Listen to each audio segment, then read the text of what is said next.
What's up everyone and welcome back to the MMA Buzz. Justin Gaethje became visibly annoyed when a fan approached him and claimed that his favorite fighter was Conor McGregor. The fan tried to spark a debate saying, "Your favorite UFC fighter of all time. Let me guess, it's Anderson Silva?" But before Gaethje could respond, the fan clarified, "No, my favorite is Conor." Gaethje, keeping his composure, replied, "I know, but he won't fight me. I knocked out everyone I needed to, and he chose not to step in there with me." The fan interrupted, joking that Gaethje simply got tired, but Gaethje dismissed the comment immediately. He continued, explaining that McGregor's achievements in the sport were undeniable. He did some crazy, special things. His accomplishments are astronomical, almost impossible to repeat. He deserves credit for everything he did. However, Gaethje made it clear that while McGregor's legacy is impressive, he believes the Irish star was at his best only during a certain period of his career. He was really good when he was really hungry, when he was broke and chasing everything, Gaethje said. That was the version of him that was dangerous. Despite the tension, Gaethje remained respectful, acknowledging McGregor's impact while still standing firm on his belief that the fight never happened because McGregor chose not to face him. Before moving on to the next news, we have a quick request for you. We're always working to improve our content and truly value your support. If you could take a moment to leave a like on this video, subscribe to the channel, and hit the bell icon, it would mean a lot to us. That way you'll never miss an update. Move on to another news. Islam Makhachev has stirred controversy by calling for renowned grappling coach Craig Jones to be fired. Many fans noticed Jones working in Della Maddalena's corner at UFC 322, but this isn't the first time he has been involved in high-level camps. Craig also played a key role in helping Alexander Volkanovski prepare for both of his fights against Makhachev, specifically focusing on grappling strategy. Following UFC 322, Islam took to X and posted a public poll, making his stance very clear. He wrote, "Decide, Craig Jones needs to be fired." The poll included two humorous but pointed options: fire and send 2 to 3 years to Dagestan. Craig Jones responded in his trademark style. Rather than addressing the criticism directly, he posted a lighthearted message on Instagram. In the caption of his post, he wrote, "2 to 3 years in Tijuana sounds a lot more appealing,"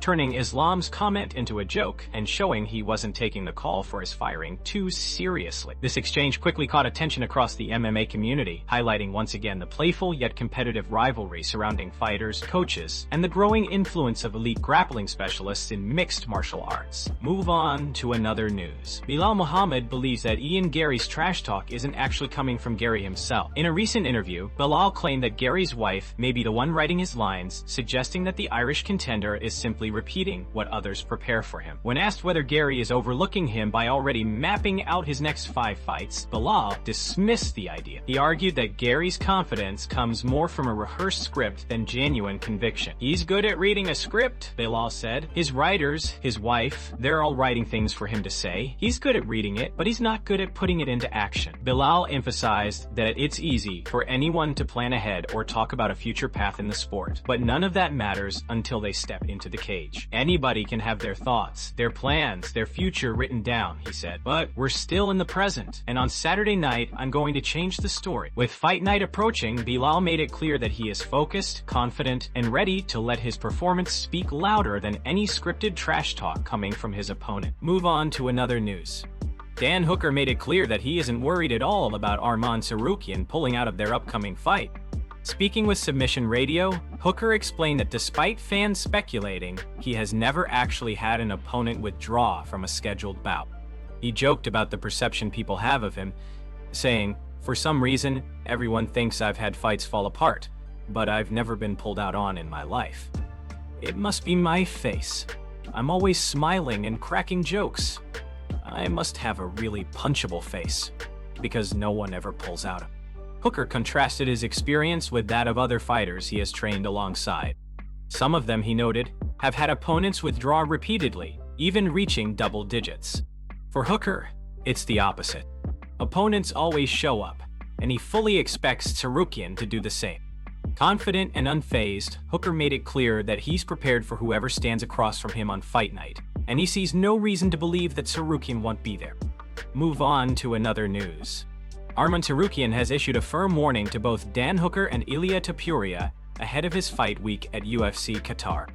As the event approaches, Tsarukyan has appeared in multiple interviews to promote the matchup, and during a conversation with Shaq MMA, he made his message very clear. There are limits to trash talk, and he expects both fighters to respect them.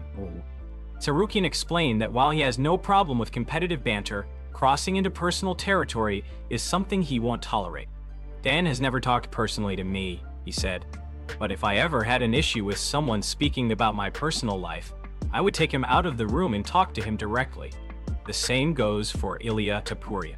He emphasized that the sport is rooted in professionalism. It's just business, it's fighting. But there are levels of trash talk. If someone says something about me or my family, using bad words or going too far, I won't let that slide. Tsarukyan also referenced past comments that touched on topics like spoiled kids, saying he understood those remarks but made it clear that he draws a firm line when it comes to insults aimed at family or personal matters. As fight night approaches, Tsarukyan and Hooker have already faced off in Qatar, creating a tense moment during their stare-down. With emotions rising and boundaries clearly defined, Tsarukyan is prepared to handle business inside the cage and expects his opponents to choose their words wisely outside of it. Move on to another news. Following UFC 322, Islam Makhachev continues to receive widespread praise, including from two notable former champions, Rampage Jackson and Della. On a recent episode of Rampage's podcast, he admitted he was shocked by how well Makhachev performed on the feet against Della Maddalena. Interestingly, Rampage revealed it was his first time ever watching Makhachev fight. He explained that he had heard many fans claim JDM's boxing was even better than Ilia Topuria's, so he expected Makhachev to rely more on his grappling. Instead, he was impressed by the champion's striking. Rampage suggested that Makhachev could become an even bigger star by blending his elite wrestling with clean striking, taking opponents down early, making them wary, and then picking them apart on the feet. He noted that JDM's fear of the takedown clearly affected his striking style, allowing Makhachev to control the stand-up exchanges. Rampage concluded by saying that Makhachev's ability to dominate in all areas made the performance even more impressive. Della, who joined the same show as a guest, echoed the sentiment. He said Makhachev made the fight look shockingly easy, even though he already favored him going in. Della explained that when an elite grappler faces a striker, he typically sides with the grappler, and with someone as dominant as Makhachev, that confidence only increases. Still, he expected JDM to offer more resistance, especially by getting back to his feet and showing more danger in the striking exchanges. Both legends agreed that Makhachev showcased a new level of dominance at UFC 322, proving that he is not only one of the best grapplers in the sport, but also a far more dangerous striker than many anticipated. Move on to another news. Kai Kara-France has officially been removed from the UFC flyweight rankings, sparking immediate speculation among fans. After the most recent rankings update, many noticed his name was no longer listed, leading to questions about whether he had been released or was dealing with undisclosed issues. Ariel Helwani quickly provided clarity. According to Helwani, Kara-France informed the UFC that he is taking a full year off to focus on personal goals outside of fighting. Helwani said he contacted Kara-France's team directly, and they confirmed the decision. They explained that Kai is not retiring but is stepping away temporarily to pursue cultural and spiritual activities that are important to him. Fans have seen him embrace his heritage and participate in work connected to his culture and community, and this break will allow him to commit more fully to those pursuits. Because Kara-France is taking at least a year away from competition, he has removed himself from the UFC's testing pool. As a result, he is no longer eligible to appear in the official rankings. This is why his name disappeared from the list for the first time. His removal does not indicate a release from the promotion. He simply cannot be ranked until he re-enters the testing pool and notifies the UFC that he is ready to return. In short, Kai Kara-France remains a UFC athlete, but he is on a personal hiatus and will remain unranked until he resumes active competition. Move on to another news. Malcolm Wellmaker has issued his first public statement following his unanimous decision loss to Ethan Ewing. For those who may have forgotten, Wellmaker accepted a last-minute opponent change and stepped in to face Ewing on short notice. Despite a gritty performance, he came up short on the scorecards this past weekend. After the fight, Wellmaker shared an emotional message on Instagram, reflecting on the disappointment and the weight of expectations he felt. He wrote that a dream had slipped right through his fingers, expressing how painful it was to feel as though he had let people down. Still, He emphasized that he remains grounded in faith, trusting that whatever happens next is part of a bigger plan meant for his growth. Wellmaker said he views this moment, like all challenges before it, as a blessing. He promised to learn from the experience, make the necessary adjustments, and return with the same positivity and determination he had before stepping into the cage. He ended his statement by expressing gratitude for the opportunity and for everyone who continues to support him. Move on to another news. Khamzat Chimaev appears uninterested in the idea of fighting Islam Makhachev, despite growing speculation following Makhachev's dominant victory over Della Maddalena. With fans discussing the possibility of Makhachev moving up to middleweight in pursuit of becoming a triple champion, many wondered how the reigning middleweight king would respond. Chimaev made his position clear with a symbolic message posted on Instagram. He wrote, "The wolf and the eagle are not always close, but when you need to protect the mountains, they will always protect them together." For those unfamiliar with the references, the eagle represents Khabib Nurmagomedov and the fighters from his team, while the wolf is Chimaev's own symbol. The message suggests that while they may not train side by side, they stand united when it comes to protecting their shared legacy and region. Essentially, Chimaev is signaling that he has no intention of fighting Makhachev, preferring instead to dominate their respective divisions, just as Kamaru Usman and Francis Ngannou did for Africa during their championship reigns. Chimaev seems more focused on maintaining dominance in his own weight class rather than entertaining a matchup that would pit him against a fellow representative of his broader fighting family. Move on to another news. Sean O'Malley believes Khamzat Chimaev is essentially a bigger version of Islam Makhachev, and he says he'd love to see the two compete in a pure grappling match. Speaking on his recent podcast, O'Malley shared his thoughts on how similar their styles are, noting that both possess elite grappling ability, dominant top control, and high fight IQ. Only Chimaev brings a much larger frame to the table. O'Malley said that Islam is smart enough to understand the reality of size differences, pointing out that Makhachev could likely beat most middleweights at 185 pounds if he chose to move up. Still, when comparing the two, O'Malley emphasized that Chimaev is simply the bigger, more physically imposing version of the lightweight champion. He added that the idea of a grappling-only match between them would be fascinating, especially since their styles mirror each other in so many ways. For O'Malley, it would be a dream matchup to watch, one that the MMA community would be eager to see purely for the technical excellence and physical intensity it would showcase. Move on to another news.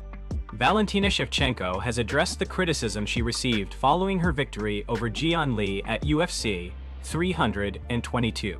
While many fans and fighters praised the card, highlighting that all three opening main card fights ended in knockouts, some noted that the co-main and main events were slower paced and went to decisions. Despite the backlash, Shevchenko remains unfazed, emphasizing that it's impossible to please everyone.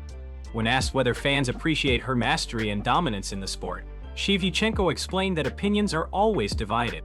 "You cannot be good for everyone," she said. "Even the best strikers in the world have critics. Some people will say yes, some will say no. You have to decide what you stand for and continue being yourself." Shevchenko stressed that this perspective applies beyond martial arts or MMA. You cannot get angry at someone just because they have a different opinion, lack experience, or don't fully understand the sport, she said. With time, they will come to appreciate the skills and depth of martial arts. It takes patience, but it will happen. Ultimately, Shevchenko believes that what matters most is staying true to herself and her craft. While not everyone may immediately recognize her skill or style, she focuses on the bigger picture, her growth, her performance, and the respect she earns from those who understand the nuances of the sport. For her, the positive feedback outweighs the criticism, and that is what counts. Move on to another news. Jorge Masvidal recently shared his thoughts on who could realistically challenge Islam Makhachev in the lightweight division, and he singled out Shavkat Rakhmonov as the only fighter he believes has what it takes to beat the champ. Masvidal emphasized that while other contenders like Carlos or Michael Morales are talented and could compete for the title, Rakhmonov stands out due to his physical attributes, skill set, and overall dominance.